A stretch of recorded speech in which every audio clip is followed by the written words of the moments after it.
부활 사건은 예수님의 사역에 있어서 아주 중요한 사건입니다.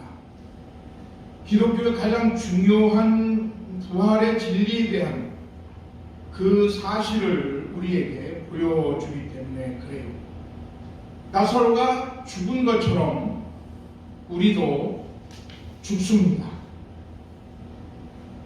그거는 진리예요. 그렇죠? 그건 사실입니다. 그러나 살아나는 것도 진리라고 하는 것을 오늘 나사로의 죽음과 부활 사건은 우리들에게 보여줍니다. 그러니까 죽음, 모든 사람이 죽는다는 것, 그 다음에 모든 사람이 다시 살아난다는 것, 이것은 벗어날 수 없는 진리입니다. 그런데 사람은 죽음을 미화시키려고 해요. 얼마 전에 우리 존경하는 선배 목사님이 오랜 병중에 계시다가 세상을 떠나셨어요. 그래서 이제 그 장례를 참여하게 됐는데, 뷰잉하는 시간에 그 관악에 그 선배 목사님이 살아생전의 모습처럼 똑같이 이렇게 누워 계셨어요. 그런데 화장을 얼마나 곱게 해놨는지 이 입술에 빨간 루즈가 아주 매혹적으로 보이더라고요. 그렇게 사람들은 죽음을 미화해요. 시신을 그렇게 곱게 화장해서 관에 뉘어놓는 이유는 마치 잠자는 것처럼 그렇게 만들어 놨더라고요. 그 이유는 뭡니까? 그냥 그렇게 계시다가 다시 봤으면 좋겠다라고 하는 바람 때문에 그렇게 화장을 해 놓습니다. 그래서 그 관에 뉘우신 본인을 봤던 분들은 그 모습을 잊지 않고 마음에 이렇게 되새기게 되지요. 그런데 사람들은 부활에 대한 기대를 하고 있으면서 사실은 부활에 대한, 자기 자신의 부활에 대한 준비는 하지 않은 채 살아갑니다. 장례식에 참여를 하면 다들 심각하시죠. 그렇죠? 엄숙하시고, 나도 저 죽음을 죽는가? 라고 하는 생각을 하게 됩니다. 또 그 장례를 인도하는 설교자는 대부분 당신들도 죽어요! 라고 설교를 해요. 그런데 장례식을 마치고 돌아서서 나가면서는 나는 이제는 안 죽어. 나는 죽지 않는 사람이야. 라고 생각하는 것처럼 살아가요. 그래서 몸의 죽음과 부활을 준비하지 않은 채 살아간단 말이에요. 공동묘지에 보면 유난히 꽃들이 많이 꽂혀 있어요. 또 주변에 보면 아름다운 꽃으로 장식을 해놓고 있습니다. 그 아름다운 꽃의 정원에서 부활하기를 바라지요. 그런데 장례식을 마치고 나면은 죽지 않을 것처럼 생각을 하고 부활하지 않을 것처럼 부활을 준비하지 않은 채 이 세상을 살아간다는 말이에요. 그런데 만약에 사람의 죽음이 그 삶의 끝이라면 인생의 많은 생물들 중에서 가장 불쌍한 존재가 우리 인간이 아닌가 하는 그런 생각을 해보게 돼요. 그래서 부활을 믿으면서 부활을 준비하는 인생은 은혜 받은 사람이고 복 받은 사람인 줄 믿습니다. 오늘 말씀에 보면 그 이유를 알게 돼요. 오늘은 예수님의 부활을 축하하면서 우리 인생의 부활에 대해서도 좀 얘기를 좀 나눠보려고 해요. 우리 먼저 예수 부활을 축하합니다 하고 좀 인사 좀 해볼까요? 요 설교 전에 성찬식을 거행했더니 예수님의 죽으심과 또 예수님의 피와 살 때문에 너무 엄숙해져 있는 것 같아요. 그래서 지금 표정들이 조금 굳어 계신 것 같은데 다시 한번 웃으면서 예수의 부활을 축하합니다 하고 인사 좀 해볼까요? 예수님의 부활을 축하합니다. 축하합니다. 예, 예수 부활을 정말 축하할 일인 줄 분명히 믿습니다. 네, 그러면 오늘 말씀을 한번 나누면서 우리 부활에 대해서 한번 솔직하게 얘기를 해보자. 첫 번째 생각할 것은 뭐냐면 예수님이 부활의 주인이시다 라고 하는 사실이에요. 요한복음 오늘 본문 말씀 11장 25절 26절 말씀은 우리가 네 부분으로 나눌 수 있을 거예요. 딱 잘라서 오늘 성경 구절을 보면 네 부분으로 나눌 수 있는데 우리 부활 신앙의 구조가 이렇게 네 부분으로 나눌 수 있어요. 첫 번째로는요, 나는 부활이요 생명이다 라고 하는 것이에요. 그 다음에 두 번째는 뭐냐면 나를 믿는 자는 이라고 하는 두 번째 항목이 있어요. 세 번째는 뭐냐면 죽어도 살겠고, 그 다음에 맨 마지막에가 뭐냐면 살아서 믿는 자는 영원히 죽지 아니한다 하는 사실. 그러니까 우리가 부활을 설명해 달라라고 하면 이 네 가지만 설명하면 되는 거예요. 첫 번째가 뭐라고요? 나는 부활이요 생명이다 라고 하는 거예요. 누가 말씀하신 겁니까? 예수님이 말씀하셨어요. 내가 부활이 아니고 누가요? 예수님이 부활이요 생명이라는 것. 그 다음에 두 번째는 뭐냐면 부활의 조건이 있어요. 그 조건이 뭐예요? 나를 믿는 자는, 누구를 믿는 자는요? 예수님을 믿는 자예요. 아무나 물론 다 부활해요. 그러나 영생 부활은 아닙니다. 천국 부활이 아니에요. 나를 믿는 자는 이 조건이에요. 세 번째는 부활이라고 하는 말의 의미는 뭡니까? 죽어도 어떻게 된다고요? 산다. 죽어도 산다. 그 다음에 네 번째는 뭐냐면 살아서 믿는 자는 영원히 죽지 아니한다. 이게 부활의 구조예요. 오늘 본문은 나사로의 죽음과 부활에 대한 말씀 중에 예수님께서 나사로의 동생 마르다에게 하신 말씀이에요. 예수님이 나사로의 집에 도착하셨을 때에 동생 마르다는 예수님이 죽은 오라비가 살아날 거야 라고 하는 말씀을 듣습니다. 그러니까 예수님께서 이 마르다가 예수님이 일찍 오셨으면 우리 오빠가 죽지 않았을 거예요 하고 막 야단을 하니까 예수님께서 마르다에게 뭐라고 말씀하시냐면 내 오빠가 다시 살아날 거야 라고 말씀하셨어요. 얼마나 신나는 말이에요. 내 오빠가 살아날 거라니까 라고 하는 말씀이에요. 그런데 이 마르다는 예수님이 하신 말씀에 시큰둥하게 얘기를 해요. 뭐라고 얘기를 하느냐면 네 맞아요. 난 알아요. 우리 오빠가 이 세상 마지막 날 모든 사람들이 다 살아나는 그때에 우리 오빠도 살아나겠지요 라고 말을 했어요. 이때 예수님께서 오늘 말씀하신 놀라운 말씀을 하십니다. 나는 부활이요 생명이다 라고 말씀하세요. 영어로는 이렇게 되어 있더라고요. I am the resurrection and the life라고 되어 있어요. 영어도 그렇고 이 성경이 쓰여진 헬라어에서도 정관사가 있어요. 더라고 하는 것은 뭘 말하는 겁니까? 바로 그것을 가르칠 때에 정관사라고 그러잖아요. 그렇지요? 그러니까 I am the resurrection, I am the life라고 말씀하신 그 예수님은 내가 바로 그 부활이다.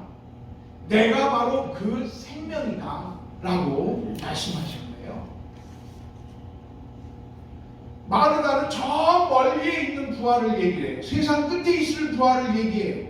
그런데 예수님은 그 마르다에게 뭐라고 말씀하시고 있느냐, 바로 내 앞에 서 있는 내가, 네가 말하는 그 부활이다. 네 앞에 서 있는 내가 바로 그 생명이야 라고 말씀을 하시는 거예요. 그러니까 마르다에게 예수님이 내가 네 오빠 부활시켜줄게, 내가 네 오빠한테 내가 생명을 다시 불어 넣어줄게. Okay, I'll make him alive and I'll give it back his life to you. 이렇게 말하지 않았어요. 내가 네 오빠 부활시켜줄게, 내가 네 오빠 생명 다시 불어 넣어줄게 말씀하지 않으셨어요. 예수님은 대신에 뭐라고 말씀하셨어요? 나는 부활이요 나는 생명이다 라고 말씀을 하신 거예요. 이 세상에 누구도 이전에 이런 말씀을 하신 적이 없어요. 오로지 예수님이 지금 현재 예수님 자신 속에 가지고 있는 현재적인 사실을 마르다에게 얘기한 거예요. 먼 미래에 놓인 부활을 말하는 게 아니에요. 예수님 자신이 지금 현재 마르다 앞에 서 있는 그 자신이, 나사로의 죽음 앞에 서 있는 바로 예수님 자신이 부활이라고 말씀하시는 거예요. 생명의 주관자라고 말씀하고 있는 거예요. 생명의 지배자라고 말씀하고 있는 거예요. 그러니까 예수님이 생명의 오너라는 거예요. 오너. 우리 생명의 오너가 누구라고요? 누구라고요? 예수님이라는 거예요. 지금 내 삶의 오너도 죄송하지만 우리 성도님들 자신이 아니에요.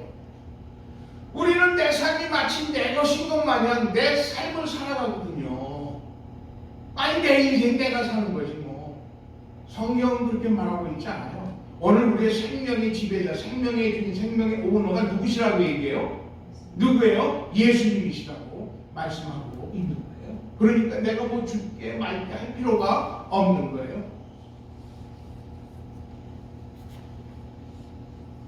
지금 나사로는 죽었어요.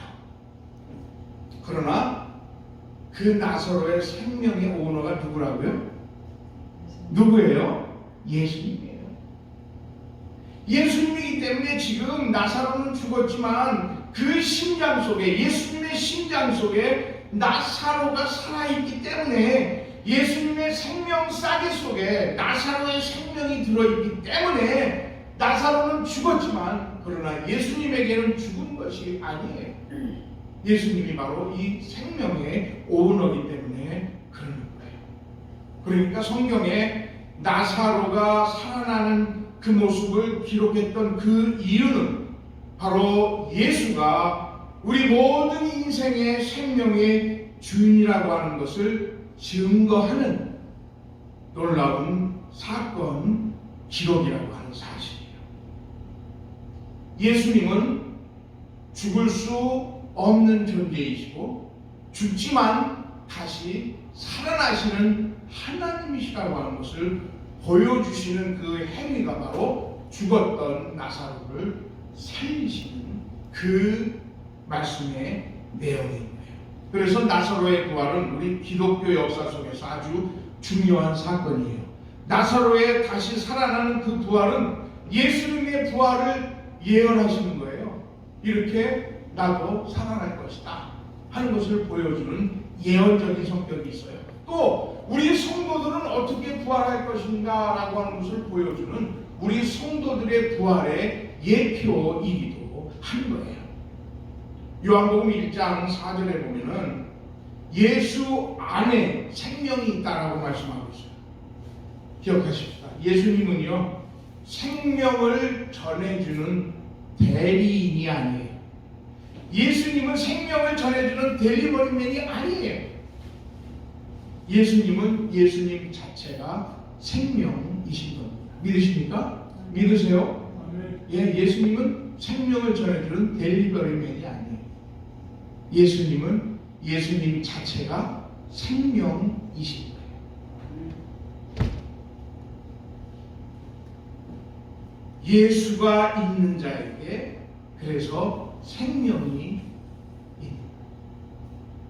예수님이 델리버리맨이라면 델리버리맨이 오기 전까지는 생명이 있습니까? 없습니까? 없잖아요. 그죠? 예수님은 생명 자체니까 예수와 함께 있는 자에게 생명이 있는 거예요.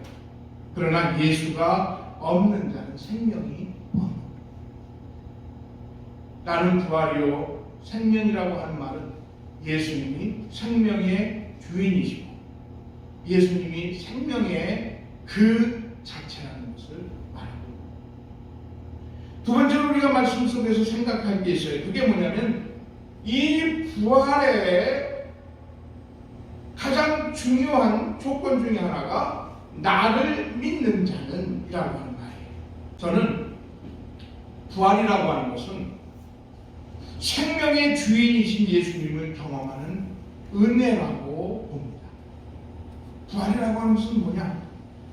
예수를 경험하는 것이에요. 그런데 부활을 경험할 수 있는 유일한 방법이 있어요. 그건 뭐냐면 믿음이에요. 예수님은 오늘 요한복음 11장 25절에서 26절까지 해서 이렇게 말씀하세요. 나는 부활이요 생명이니. 따라해보세요. 나를 믿는 자는 죽어도 살겠고 살아서 나를 믿는 자는 영원히 죽지 아니하리라. 어떻게 해요? 나를 믿는 자는 죽어도 살겠고 나를 믿는 자, 살아서 나를 믿는 자는 영원히 죽지 아니하리라고 했어요. 그러니까 나를 믿는 자는 이라고 하는 말씀이 몇 번 나와요? 2번 나와요. 부활과 관계되어 있는 죽어도 살겠고 살아서 믿는 자는 영원히 죽지 아니라 할 때에 나를 믿는 자는 이라고 하는 말씀이 2번 나와요. 그리고 오늘 본문 말씀 26절 마지막에 이 사실을 내가 믿느냐라고 마르다에게 물어보세요. 다시 말해서 예수를 믿는 자가 죽어도 살고 살아서 예수를 믿는 자가 영원히 산다라고 하는 것을 네가 믿느냐라고 하는 질문인 것이에요. 오늘 마르다는 오빠의 부활을 미래의 사건으로 넘겨버렸죠. 네, 맞아요. 예수님, 우리 오라비가 세상 마지막 날에 다시 살아나겠지요 라고 말했잖아요. 그러니까 예수님의 이 부활, 현재의 부활과 예수님의 생명의 오너라고 하는 사실을 이 마르다는 그냥 신학 이론으로만 생각해버리고 만 거예요. 부활이라고 하는 것을 신학적 이론으로만 접근하는 거예요. 그냥 종교적으로만 그냥 생각해버리고 말아요. 그러니까 교회를 다녀요. 사람들 중에서, 성도들 중에서 교회를 다녀요. 그리고 예배도 드려요. 그리고 교회 각종 행사에도 참여를 해요. 누가 보면 기독교인이잖아요. 누가 보면 그렇죠? 교회도 다니죠. 예배도 드리죠. 각종 행사에도 참여를 하잖아요. 그런데 부활이라고 하는 것을 물어볼 때는 부활은 그냥 기독교에 있는 종교 이론으로만 생각해버리고 만납니다.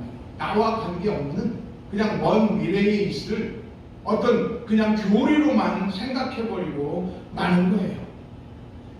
내 인생에 실제로 경험해야 될 믿음의 결과라는 사실을 믿지를 않는 거예요.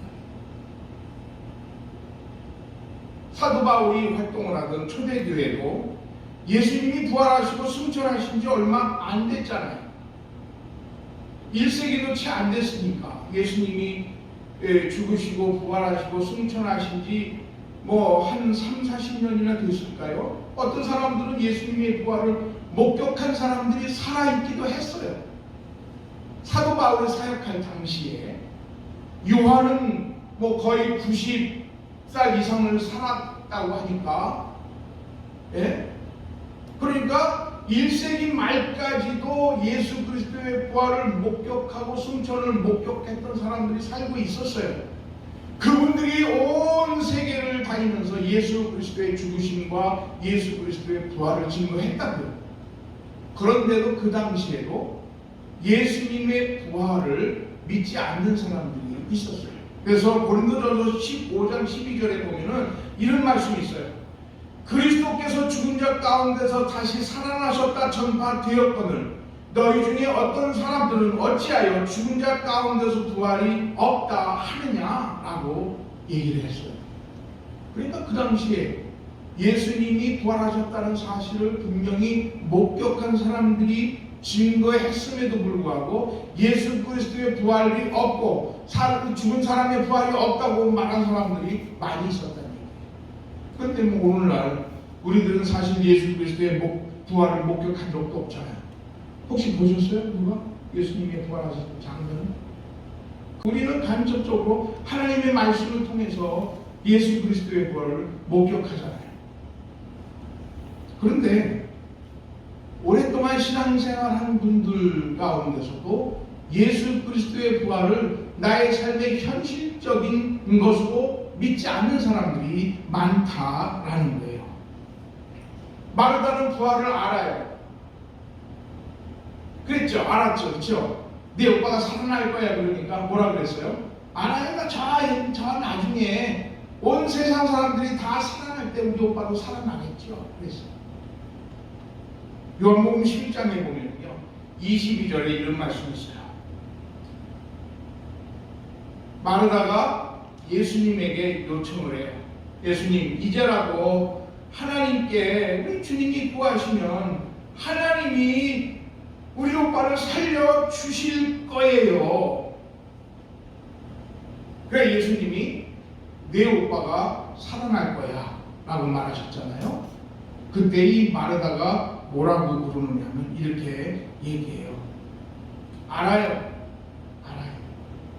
어느 날 오빠가 부활하리라고 하는 것을 이라고 얘기해요. 영어에 보니까 I know 그랬어요. I know that 얘기를 해요.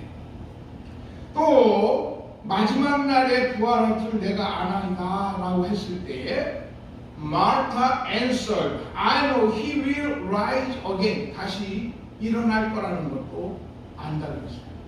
하나님이 우리 주님의 간구를 들어주실 거라는 것도 안다고 그랬어요. 그리고 예수님이 다시 우리 오빠를 살려주실 것도 안다고 그랬어요. 이 마르다는 참 너무 지식이 많아서 문제인 거예요. 지식이 많아요. 알아요. 예수님이 말하면 알아요. 예수님이 뭐라고 말하면 알아요. 그런 사람들이 오늘 이 현대 크리스찬 중에 얼마나 많은지 몰라요. 오랫동안 신앙생활하세요. 알아요. 너무 많이 알아요. 알아도 너무 많이 알아요. 보세요. 교회마다 각종 프로그램이 있잖아요. 그렇지요? 뭐 훈련한다고 그러고 뭐 폭발 훈련한다고 그러고 하여튼 너무나 많은 교회 프로그램이 있어서 너무나 많이 알아요. 마르다같이 뭐 예수님의 말만 꺼내면 아노? 뭐 예수님의 말만 꺼내면 아노? 안다 이거지.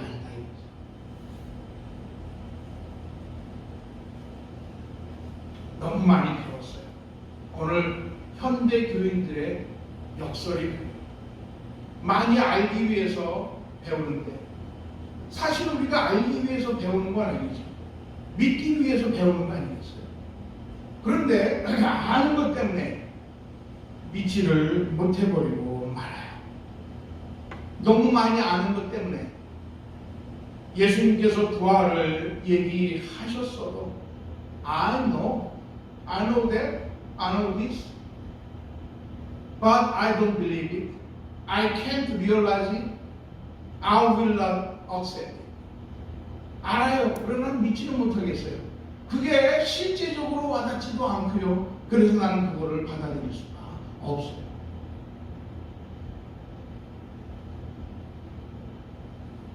마르다는 예수님의 생명의 역사가 자기 자신에게 나타내지리라고 하는 것을 기대하지 않아요. 오늘 우리의 모습일 수도 있어요. 부활을 축하해요. 달걀을 그려가면서 부활을 축하해요. 그러나 내게는 부활이 일어나리라고 기대하지 않고 그런 소망을 가지고 있지도 않아요. 오늘 예수님은 죽은 자를 살리시는 능력이 있으십니다. 그리고 죽은 자를 살리시는 예수님을 믿으면 오늘 우리의 삶도 변화되는 놀라운 역사가 있습니다. 왜요? 예수 그리스도의 부활은 오늘날 내게 일어날 일이기 때문에 그래요. 예수님의 생명은 내 인생을 바꾸는 역사가 있기 때문에 지금도 예수님은 나를 바꾸세요. 아는 것이 바꾸는 것이 아니라 믿는 것이 바꾸는 거예요. 많이 알아요. 정말 많이 알아요. 아이고 얼마나 아니. 나 알아요. 나 알아요. 믿지는 않아요. 그러니까 내 삶에 변화의 역사가, 내 삶의 능력의 역사와 소망의 역사로 나타나는 그 기적과 그 역사가 일어나기를 아는 거예요. 부활은 예수님이 도무지 변할 수 없었던 것을 바꾸신 일이에요. 우리 사람이 도무지 상상할 수 없는, 저거는 바꿀 수 없어. 저것들이 죽은 것을 살리신단 말이야. 죽은 걸 어떻게 살려낸단 말이야 라고 하는 기대할 수 없었던 것을 현재로 바꾸신 놀라운 역사적인 사건. 그 다음에 세 번째 우리가 생각할 것은 죽어도 살릴 거예요. 나사로가 죽은 것처럼 우리에게도 사망이 찾아와요. 우리 모두는, 여기 앉아 계신 분들은 부인할 수 없을 거예요. 아니, 부인하고 싶겠죠. 나는 안 죽고 다른 사람은 다 죽어도 나는 안 죽을 거야. 사람의 죽음을 부인할 거예요. 저도 그러고 싶어요. 부인하고 싶어요. 그런데 사실은 우리는 어쩔 수 없이 죽음을 경험해야 되잖아요. 언젠가 우리는 필연적으로 다가올 죽음을 경험하게 됩니다. 그런데 만약에 죽음이 끝이라면 우리에게 무슨 소망이 있겠어요? 오늘 예수님은 나를 믿는 자는 죽어도 살겠다라고 말씀을 하세요. 어떤 사람은 그가 죽지만 그러나 영적 생명을 얻게 되는 거예요. 바로 그게 죽어도 살겠다라는 말이에요. 마지막으로 네 번째는요, 오늘 살아서 믿는 자는 영원히 죽지 아니하리라 했어요. 그리고 맨 마지막에 예수님은 마르다에게 질문을 하세요. 내가 이것을 믿느냐? 라고 질문을 하세요. 이 요한복음 11장 25절 26절은 육적인 의미와 영적인 의미가 교차되어 있어서 잘 이해하고 해석을 해야 돼요. 우리 주님은 분명히 말씀하시죠. 나를 믿는 자는 죽어도 살겠고, 우린 이 말까지는 우리 알겠어요. 그렇죠? 근데 예수님은 마지막에 질문을 해요. 살아서 믿는 자는 영원히 죽지 아니하리라. 이 말은 말 그대로 예수님 당시에 예수님의 말씀을 들었을 때 제자들은 예수님도 살아계셨고 제자들도 살아계셨어요. 그리고 예수님이 십자가에 죽으시고 살아나셔서 다시 오시리라고 하는 말씀을 하셨기 때문에 예수님께서 이 말씀을 하셨을 때 제자들은 납득을 했어요. 너희가 살아있을 동안에 내가 다시 올 테니까 그렇게 된다면 너희는 영원히 살 수 있을 거야 하고 이해를 했어요. 그런데 문제는 예수님이 다시 오신다는 그 말씀이 더디게 됐잖아요. 지금도 아직 안 오셨잖아요. 그 사이에 제자들은 죽었죠. 저는 우리 여기 계신 성도님들 다 그러시겠지만 우리가 생전에 예수님이 오시면 좋겠어요. 그렇죠, 목사님?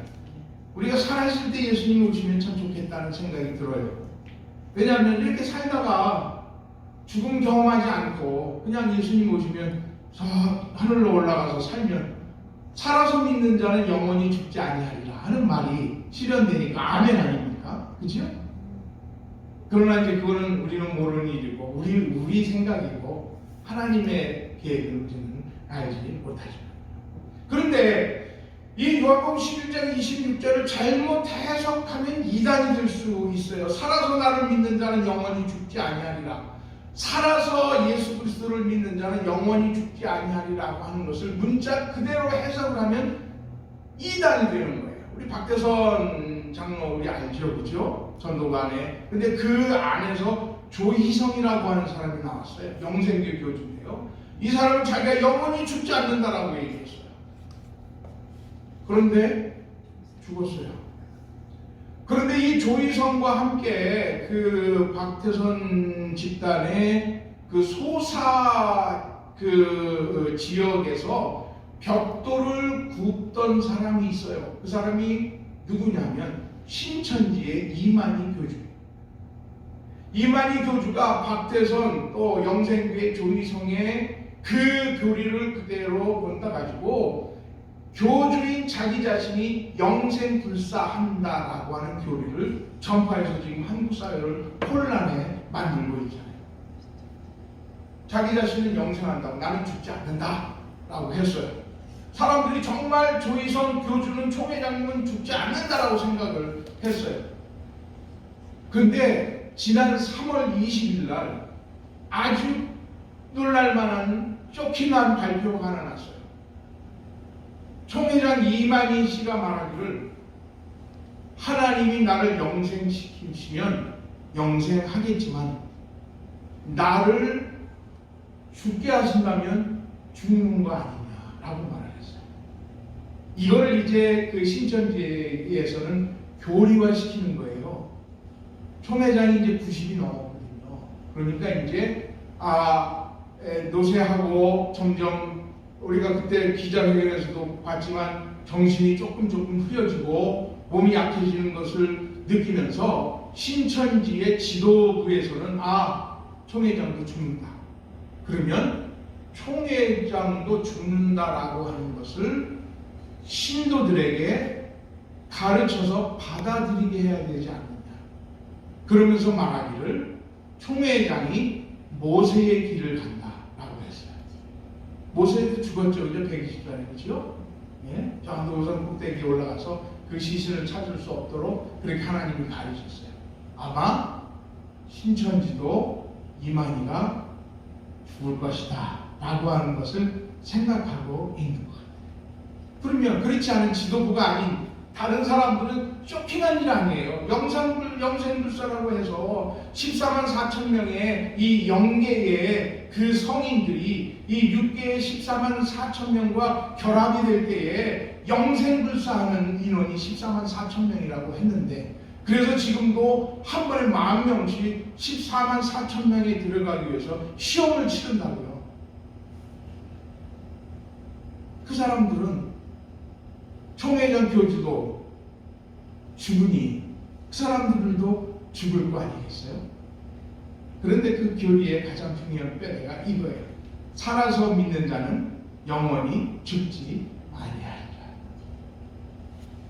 오늘 살아서 믿는 자는 영원히 죽지 아니하리라, 이 말씀이 우리가 잘 기억해야 될 게 있어요. 그게 뭐냐면 우리 육신이 살아있을 때에 예수를 믿는 자가 영생한다라고 하는 말이에요. 살아있는 사람이 어떻게 영생을 소유하게 됩니까? 바로 살아있는 동안에 예수를 믿는 자가 그렇게 된다는 얘기예요.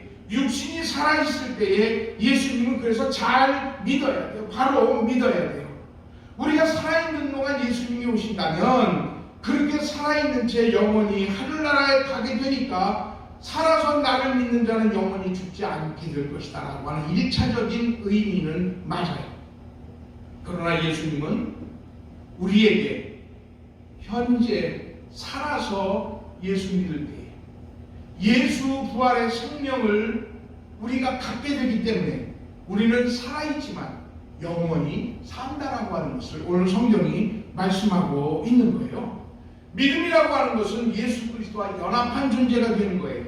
예수님이 십자가에 죽으시는 것을 내가 믿을 때에 나도 예수 십자가에 죽는 거예요. 예수가 다시 살아나신 것을 믿을 때에 나도 예수 그리스도와 함께 살아나게 되는 것이에요. 그래서 우리는 영생을 가지신 그 예수님과 함께 영원한 생명을 소유하게 되는 것입니다.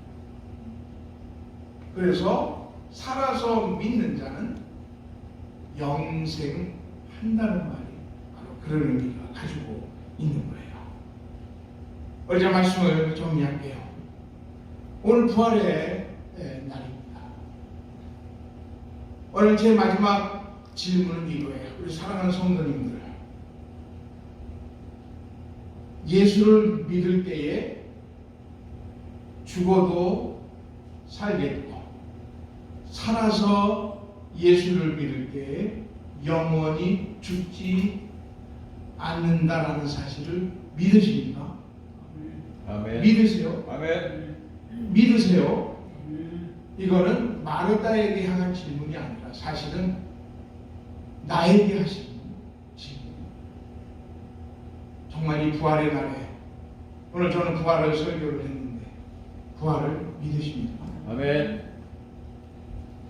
그러면 그 부활의 주님과 영원히 살게 될 것입니다.